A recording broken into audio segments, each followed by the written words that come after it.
I'm 55 now, and I've lived long enough to know betrayal rarely arrives with a warning.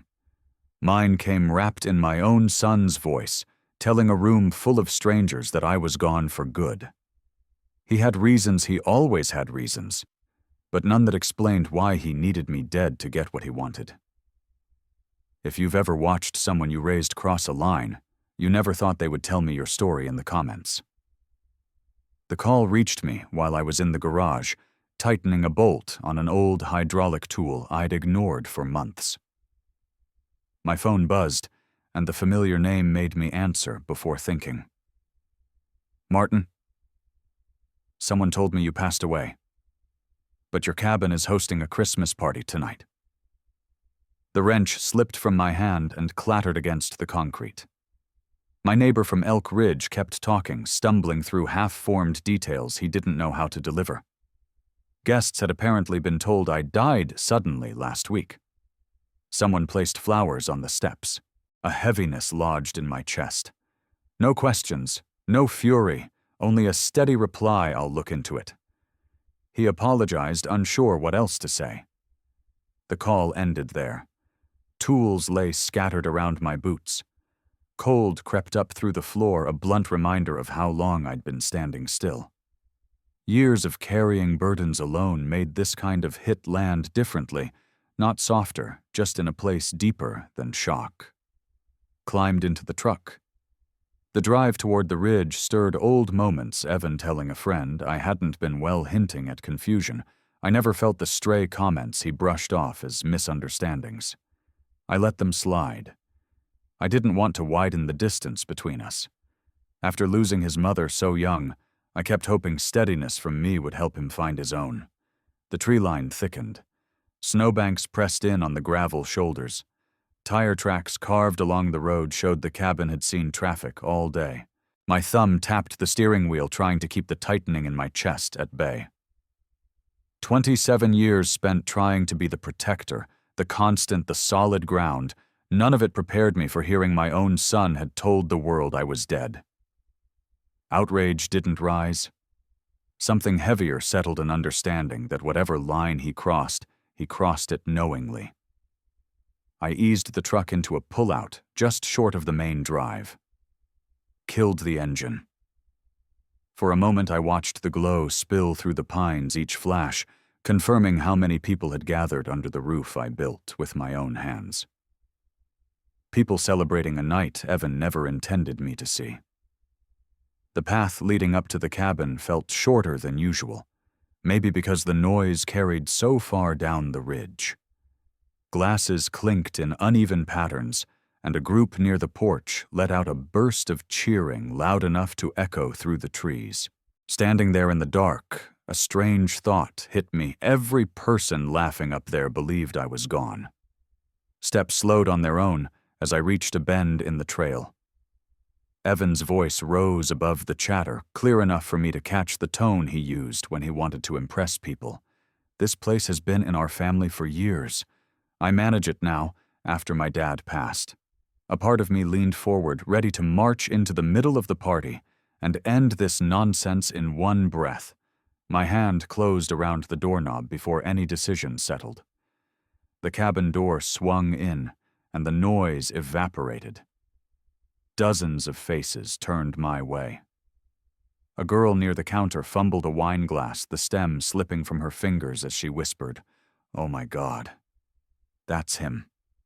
Evan stood near the far side with a drink half raised. His body went rigid, shoulders pulled, tight, eyes wide, in a way I'd only seen once before when he broke a neighbor's window as a kid. He didn't even set the glass down. It hung there like he'd forgotten how to move. A couple of guests stepped back as if giving space to someone who didn't belong. One man near the hall cleared his throat. "Sir." "You're alive," another voice followed softer. We're told otherwise." No anger rose in me. My attention drifted toward the generator hum outside, a rough, uneven rattle that signaled it wasn't running correctly. I crossed the room without addressing anyone, pushed through the back door, and bent to pull the key from its panel. The engine sputtered once and died. Evan rushed forward. "Dad, hold on," he blurted out. "This is all a huge misunderstanding. Someone must have said something wrong and it spread. I never meant words tangled out of him faster than he could shape them." People exchanged glances, unsure whose side to stand on. One man lifted his camera to live stream and then dropped it halfway when someone hissed at him to stop. The chaos must have reached the neighbors because a familiar SUV parked near the front steps. Marissa climbed out wearing scrubs under a thick jacket. She spotted me near the back door, took in the entire room in a single sweep, and stepped closer. "You doing all right?" she asked. "I'm handling it," I answered. Marla's nod. She simply stayed close enough that I didn't feel abandoned in the middle of a lie someone else had crafted about my life. My phone kept buzzing. Friends from Bend, a coworker, a distant cousin from Idaho, all asking the same question in different words. "Are you all right?" Evan said, "You've been having memory issues." The pattern was clear. His story had traveled farther and faster than the truth ever could. The remaining guests lingered awkwardly. No one wanted to defend him. No one wanted to accuse him either. Evan tried again, voice stretching with practiced sincerity. "Dad, listen. This got blown out of proportion. People misunderstood. I told them you weren't feeling well and someone twisted it. A woman near the sink didn't let that slide." "Twisted. You told us he died." Her words cut through the room like a blade. Evan snapped his gaze toward her jaw tight, but she turned away before he could aim a single excuse at her. His hands shook as he reached for a stack of cups, knocking several to the floor. Plastic scattered across the tile. He'd lost the room. I didn't lecture him. I didn't demand an apology. That approach had failed for years. What mattered now was understanding the extent of what he'd tampered with. I moved through the space with measured purpose, checking shelves, the entry bench, the places that told me whether something had been used, disturbed, or taken. That rhythm pulled me toward the back door. The wood around the lock bore fresh scratches. A thin, raw line where a tool had been forced in. My hand settled on the latch. Another buzz in my pocket. A neighbor asking if they needed to call the sheriff. Coats rustled as more people slipped out, leaving behind low murmurs and the faint tension of judgment settling on Evan's shoulders. His expression teetered between embarrassment and panic, trying to salvage the narrative he'd shaped. I didn't give him that chance. The morning after the party, the house felt still in a way that made every vibration from my phone stand out. Dozens of messages waited. Neighbors, co-workers, a cousin who hadn't called in years. Most of them tiptoed around the same idea: hope you're recovering. Heard Evan has been handling things for you. Don't push yourself. That pattern carried a weight of its own. An email sat near the top, from a name I didn't recognize. The sender thanked me for getting back on my feet after that rough spell and attached a receipt for a weekend retreat they'd booked at the cabin. The payment had gone through a system Evan apparently managed. A prickling unease gathered in my stomach. Maybe I'd overlooked things while working long shifts at the yard. Maybe I'd brushed off warning signs because confronting them meant confronting Evan too. Either way, the pieces weren't fitting the way they used to. The cabinet where I kept property files held a stack of paperwork in no particular order. Sorting through it, a few invoices jumped out: maintenance services, cleaning fees, winter prep, each stamped with Evan's signature as authorized representative. The handwriting wasn't even close to mine. My phone rang. Evan's name filled the screen. He didn't give me time for greetings. "Dad, last night was a disaster. You embarrassed me in front of everyone. I've been taking care of the cabin because you can't keep up, and you act like I did something wrong." The same shaky certainty he used as a teenager, when caught lying, seeped through his words. Letting him ramble worked better than arguing, so I let him go on while I thumbed the record function in my pocket. His explanations looped on themselves, Miscommunication people twisted my words. You weren't around enough, so I stepped in. When he paused, I offered a simple, "We'll talk later," and ended the call. A minute later, a text buzzed through. "You made me look bad. I work hard to keep things running, and this is how you treat me." That message didn't surprise me. Accountability never sat well with him. The online posts from his friends vanished by midday. Their memorial messages for the passing of Martin Hale disappeared without any follow-up. No apology. Just digital traces wiped clean, leaving the awkward silence of people who'd rather pretend nothing happened. By lunchtime, another problem surfaced. The login for the cabin reservation system rejected my password. A second attempt triggered a lockout notice. Then a third. The realization settled Evan had changed the credentials. A former guest called not long after, wondering if my medical situation meant he should cancel his February booking. I asked where he heard anything about my health. "Your son told us you stepped back because of..." Well, he said stress had taken a toll. He sounded uncomfortable even repeating it. Shame crept in, not for myself, but for how many people had heard a version of me that I didn't recognize. Marissa called during the afternoon and suggested meeting at a roadside diner just outside Bend. The place smelled like coffee and old timber, a mix that had anchored half the town for decades. She slid into the booth across from me, setting her jacket beside her. No questions about the party. No request for explanations. "You're not wrong here," she said. "But you've carried blame for so long that standing still feels like guilt." Her words landed deeper than she probably intended. Years of trying to be both father and mother after my wife died built a habit I didn't realize had grown roots, absorbing every conflict, so Evan wouldn't have to. The waitress dropped off 2 glasses of water. Neither of us touched them. "It's not weakness to draw a line," Marissa added. A long breath stalled in my chest before slipping out. No arguments, no defense. A moment of stillness settled between us, the kind that speaks louder than any explanation. After paying the bill, we walked out to the gravel lot. The sun hovered low, casting a muted glow across the asphalt. Marissa gave my arm a quick squeeze before heading to her car. I stood there for a beat longer, taking in the quiet hum of the traffic passing down the highway. The phone felt heavy when I pulled it out again.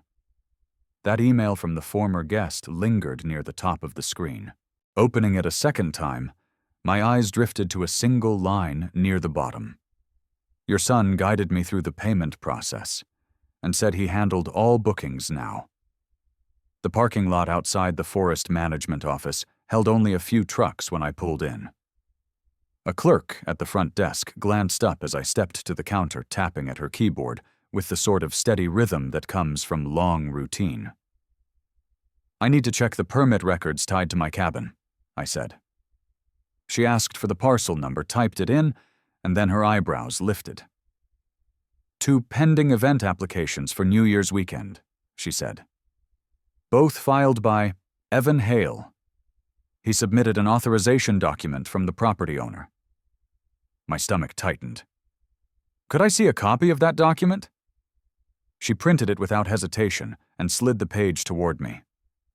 The signature at the bottom looked like someone trying to imitate my handwriting after seeing it once on a birthday card. Letters shaped wrong lines, uneven, careless work from someone assuming no one would look too closely. "That's not mine," I said. Her expression shifted. Not shocked, more like someone who had seen family disputes drift across her counter before. She made a note on her screen. "You're welcome to file a correction request." Leaving the office, a gust of cold air swept through the doorway. The forged signature kept flashing in my mind like a warning light I'd ignored too long. By the time I reached my truck, notifications crowded the screen, Evan's name at the top of a long thread. He'd posted publicly online claiming I wasn't in the right state to manage property matters anymore. His friends rallied behind him fast. "He's trying to help his dad. Give the guy a break. Caring for aging parents is rough. Martin has been confused for months, Evan told us. A neighbor in his 70s sent a text. Not sure what's true. Evan says you've been forgetting things. Just checking in. Those words landed heavier than the forged signature. The drive back toward the cabin felt like moving through the aftermath of something that had been breaking long before I noticed. Snow thinned as the road-dipped trees spaced themselves out, and every mile peeled back another layer of denial I'd carried.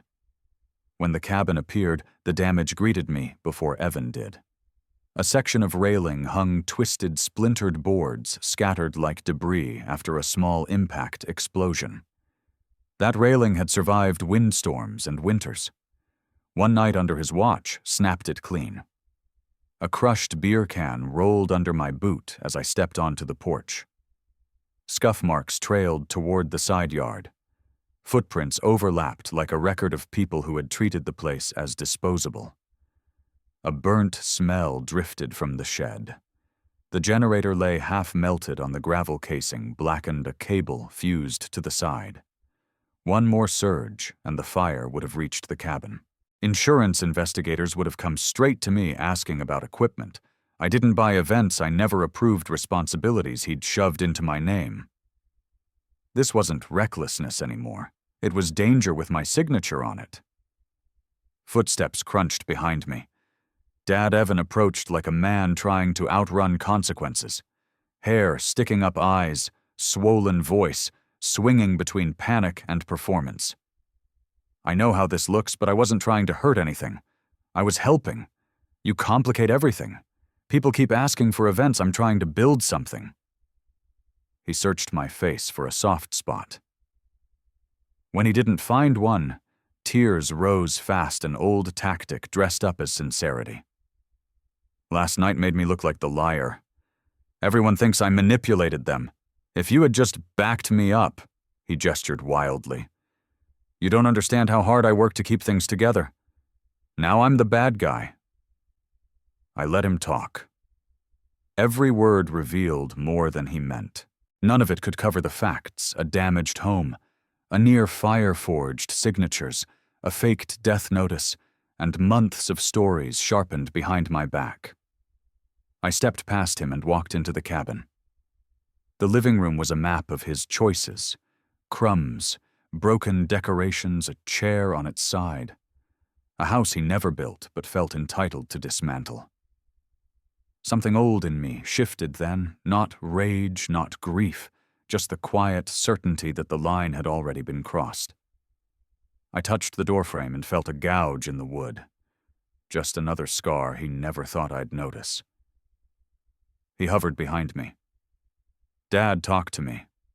You're blowing this out of proportion.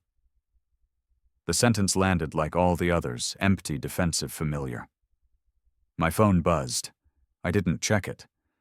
Instead, I scrolled until a name appeared, the attorney who had helped me when I first bought the cabin back when the future still felt solid. The road curved away from the cabin, and halfway down the slope, my phone chimed with a new email. The sender's name didn't ring a bell. A short message sat above an attached clip. I didn't know your situation was like this. Thought you should see what he's been saying. Sorry. Curiosity edged out exhaustion, so I pulled into a small gas station near the highway turnoff, parking under one of the old metal awnings. The cold made the steering wheel firm in my hands as I opened the attachment. Evan stood in the main room of the cabin talking to a crowd that wasn't in the frame. His posture carried that blend of swagger and self-pity he used whenever he wanted sympathy without losing attention. My dad's not doing well, he said in the video. He's fading. I'm basically managing this place now for when he passes. Someone has to step up. Laughter followed his words. Not mocking, just the kind people give when they think someone's speaking about a difficult topic with forced humor. He smirked, looked proud of himself, added honestly, "It's better this way." He couldn't keep up. The clip stopped. A second file followed a screenshot of Evan explaining to a guest that he was preparing the cabin for the next stage, then bragging about managing bookings alone since Dad won't be around much longer. The shift in my chest wasn't rage, more like a sharp clarity settling into place. A type of cold that didn't sting but steadied every thought. The pieces that felt scattered for weeks lined up with no gaps left between them. After a minute, I shut off the screen, started the truck again, and pulled back onto the road toward Portland. The engine hummed the kind of steady noise that lets the mind move in straight lines. Traffic thickened as the freeway straightened out. A sign for downtown Portland came into view just as my phone rang again. "Marissa. You on your way home?" she asked. "Heading into the city first," I said. "You need me to drive you back later?" "No, I'm fine." She paused, then answered softly. "All right. Just checking." Her voice had a way of reminding me I wasn't walking through this alone, even if she didn't linger on the point. The call ended, and the road kept unspooling ahead. The law office sat on the third floor of an older brick building near a row of cafes. I'd been here years ago while sorting my wife's estate. Walking back through those glass doors stirred a brief ache in the ribs, but it faded once the receptionist led me to the attorney's office. He reviewed the forged paperwork with a practiced calm, adjusted his glasses, and leaned back. "This falls under fraudulent representation," he said. "Using your name for financial gain, submitting documents without your consent, those actions have legal weight. You're well within your rights to reclaim everything and report what's been done." His certainty steadied me more than any pep talk could. "Your son has no authority here," he continued. "Not even implied authority. If he presented himself as the owner or agent, that's a direct breach." A stack of folders slid across the desk toward me. "This outlines what we'll need from you. Gather documentation messages, contracts, anything showing misuse or misrepresentation. The clearer the timeline, the stronger our case." While we talked through next steps, my phone buzzed 2 or 3 times. When the meeting wrapped, I checked the notifications. Evan had posted again. A long paragraph claiming he'd been protecting the family cabin during a difficult decline. Another part said I'd lost grip on reality and that he'd been forced to intervene so Dad wouldn't ruin what Mom left behind. Comments flooded in beneath it. "You're doing the right thing, man. Must be tough dealing with that." "Stay strong, Evan." Not a single person questioned the story. A heaviness settled across my shoulders, not from defeat, but from the realization that staying silent had given him room to shape whatever version suited him. As long as I kept letting him take the lead, he would keep rewriting my life to fit his needs. The attorney asked if I had any questions. "No," I said. "Just give me the checklist." He nodded and gathered a few pages into a packet. Walking out into the hallway, the building's overhead lights cast a warm tone across the carpet, softening the sharpness of the moment.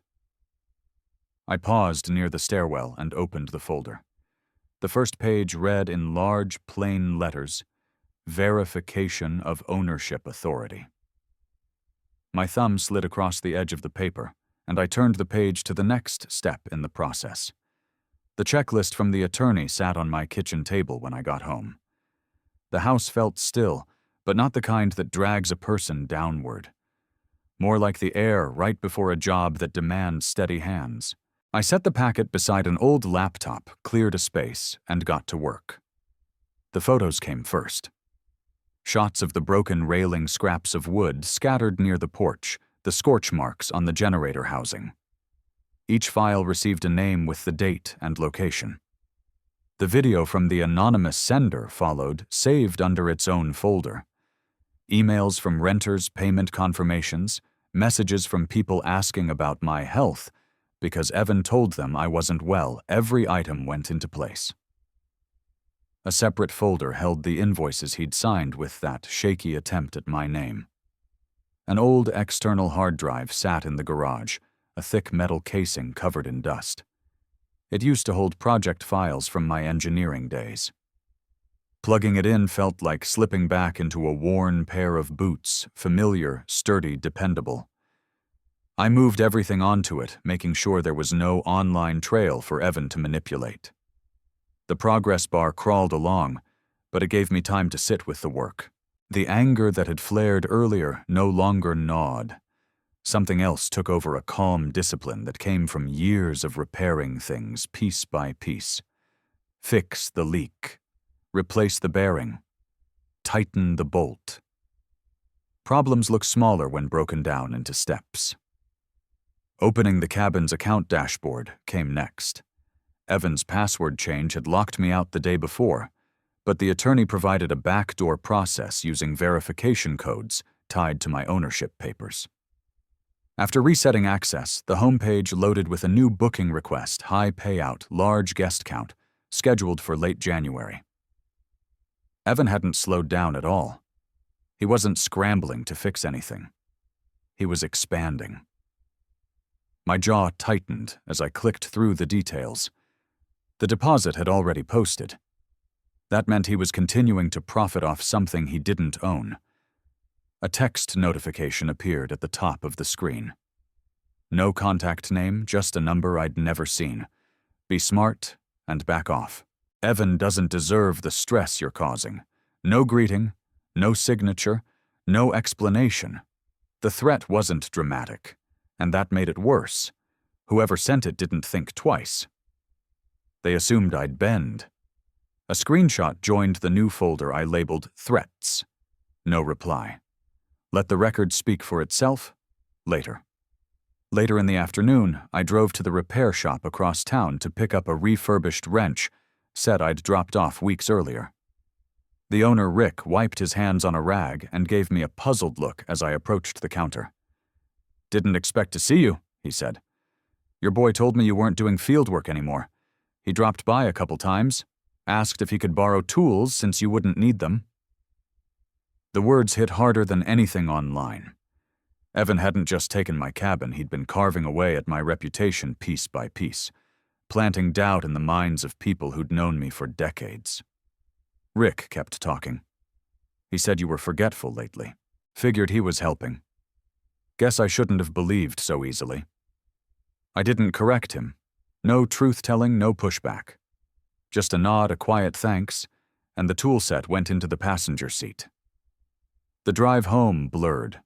Lights turns, nothing sticking. In the garage, the tools lined the workbench beside the attorney's checklist.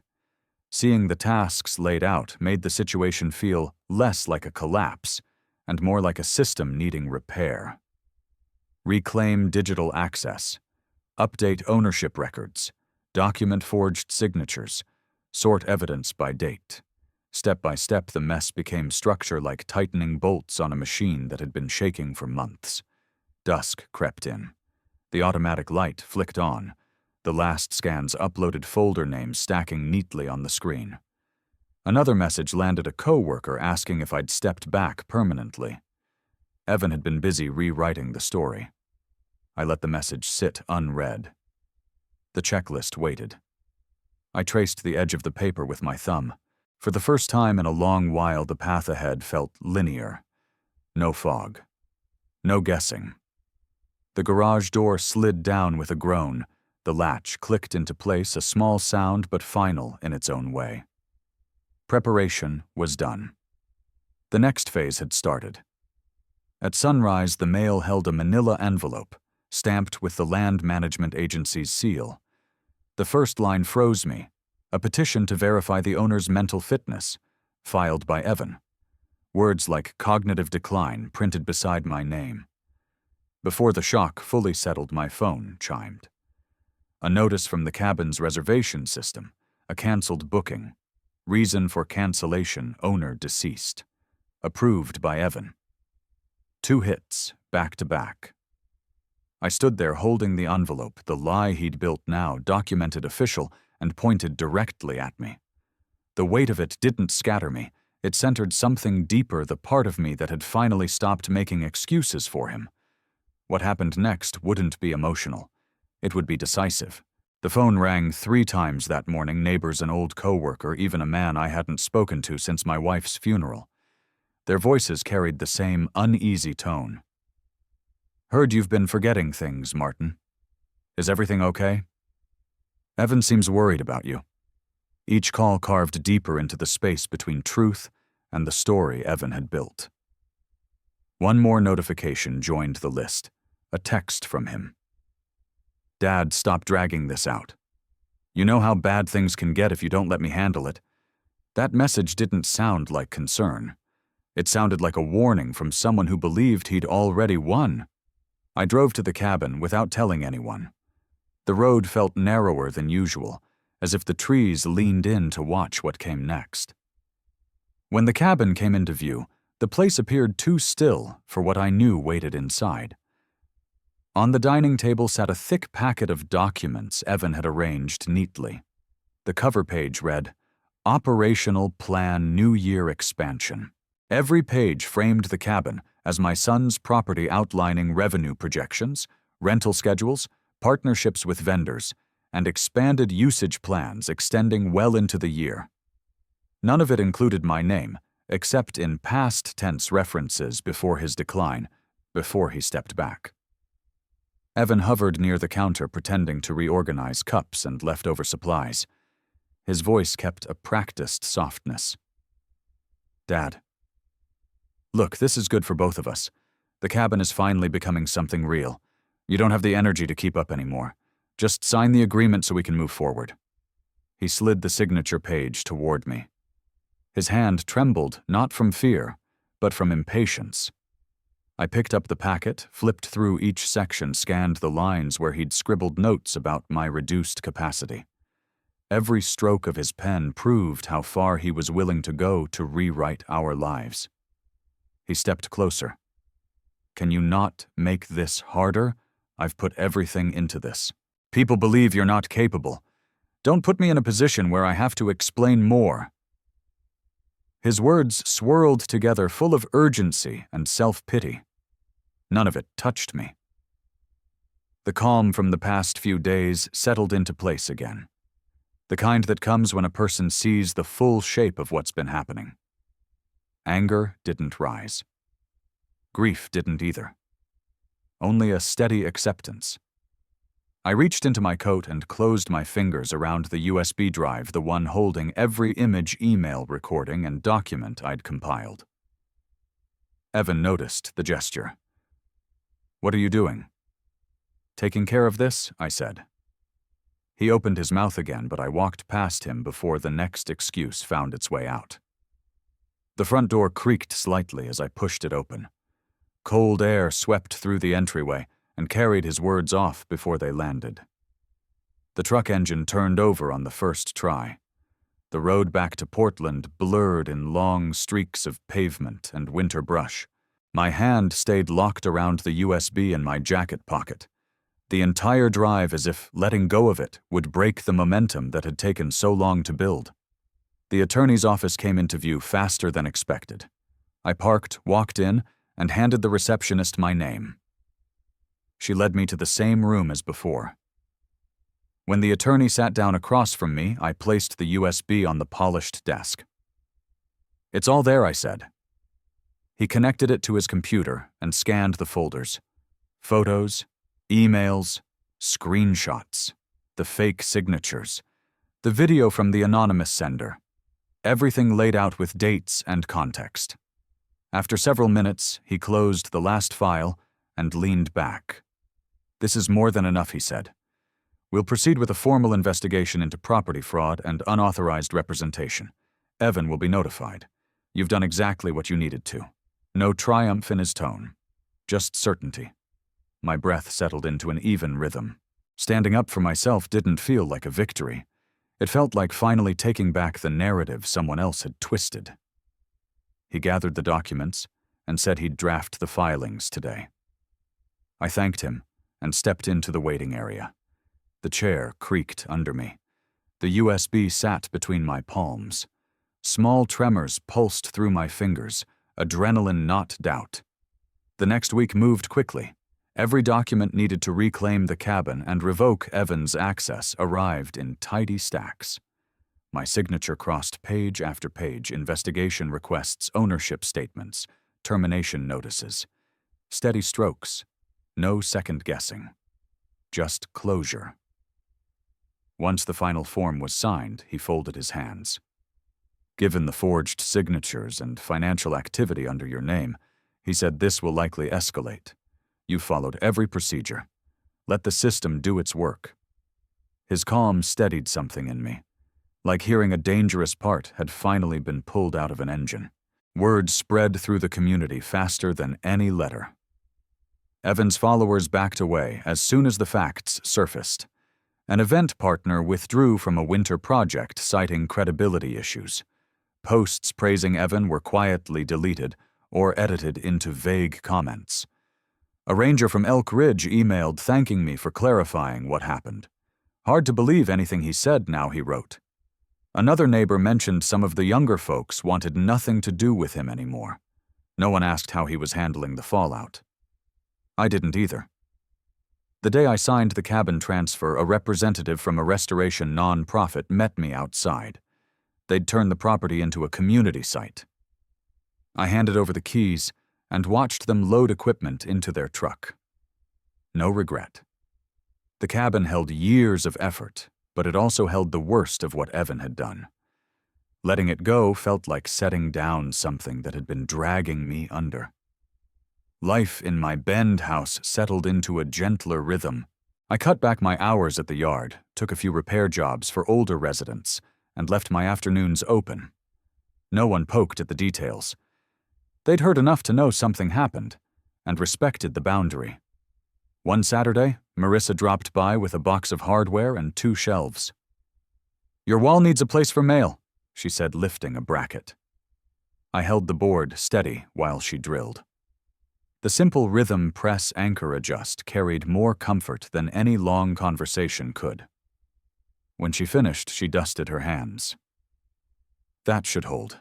We talked about her clinic, a stray dog behind the building, a new bakery by the highway. Ordinary things, steady things. After she left, the house felt settled, not restored, just lived in. Near the end of the month, a volunteer group I'd helped before asked if I could assist with a side project, maintaining portable water filtration systems for the hill communities. Straightforward work check fittings tighten clamps keep the units running. Their workshop sat inside an unused warehouse on the edge of town. When I stepped in, a technician handed me a worn pressure valve. "Think you can bring this back to life?" he asked. "Let's see." The bench held old parts, gauges of ice. My hands moved without hesitation. Unscrew, inspect, clear debris, realign. Work that didn't demand anything except patience. A low radio played near the wall. Metal dust hung in the air. Honest scents, honest tasks. The valve hissed once under pressure, then held steady. "That'll do," I said. The technician nodded and passed me another piece. I set it on the table, reached for my tools, and got to work.